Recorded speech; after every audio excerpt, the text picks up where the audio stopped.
Last week, Apple announced their new M1 MacBook Pro 16-inch and 14-inch models with the new M1 Max chip and the M1 Pro chip. And there has been a lot of videos on YouTube about video editing and 4K and different content creator things that you would use.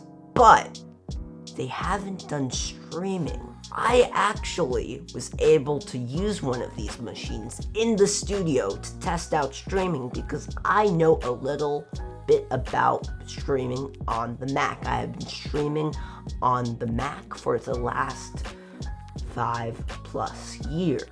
Usually I don't actually stream on the laptop because of the cooling and the fans, and there might be some issues. But with the new M1 chip from 2020, even the 2021, I did a couple tests.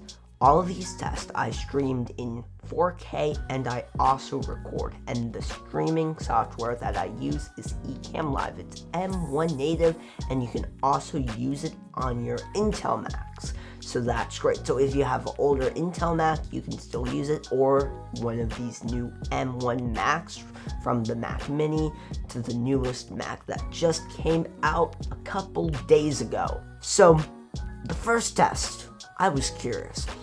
Just have a simple show because sometimes I just do a sit-down stream that looks very professional with a camera and a microphone. So I just plugged in my interface and my camera. I had a little countdown timer that was animated because sometimes people use animated countdown timers. So I was dancing a little bit and the percent was 50%, and that's pretty good because I was moving and it was jumping to like 51, 52%, and the memory, this was shocking. It was like 512 megabytes. That was shocking. So I think it's not using a lot of gigabytes of RAM. So that's pretty cool. So I was dancing and it was amazing. And it was smooth, and I was streaming in 4K. Then I did another test just straight in from the Sony ZV-E10 and a microphone. And I was just doing a normal sit-down talk like this.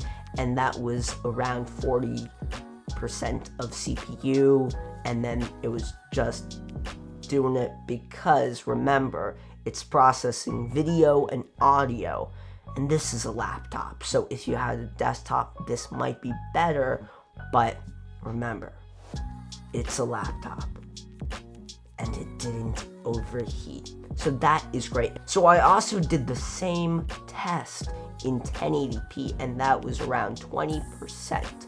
So that was a little bit better. So 4K takes a little more, but you can do this and it will be fine for you. And then I did another test with animated overlays. Some people use animated overlays that are flashy and sometimes cool. And I tested them because I know some machines can struggle. Sometimes machines struggle and they could turn on the fan and it was like on the Intel Macs and you could actually fry an egg. But this was silent and it went up to 60% on the CPU. What I'm seeing is from Activity Monitor if you're just curious on the Mac. And when I did the same test in 1080p, it was the same because it takes more of the process. Also, I did the same test on the old Intel Mac from a couple generations ago, 16-inch, 32 gigabytes of RAM, and these are different. When you turn on Chrome or you turn on any app, the fans go on. So when I turned on ECamm, the fans were going. I had the camera, the microphone, I was doing the same test, and when I did the test, it was around 80%.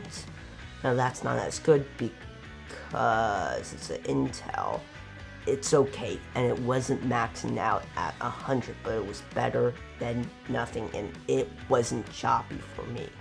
It was it was pretty smooth, so that is great, but some people don't like the fan noise. So it's usable if you have that for right now, and it's still a pretty nice machine. Next test was the animated overlays. Now, that was a little more struggly, and the CPU was up to 90%, and it was like, ah!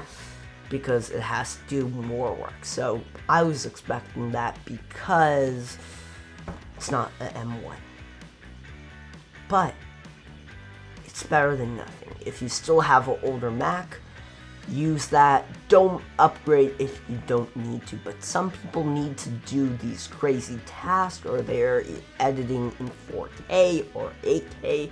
So hope that helped. And later this week, I will be posting another video, and I will be posting more in the series about the new Macs. And later, I'm gonna test the base model versus this one.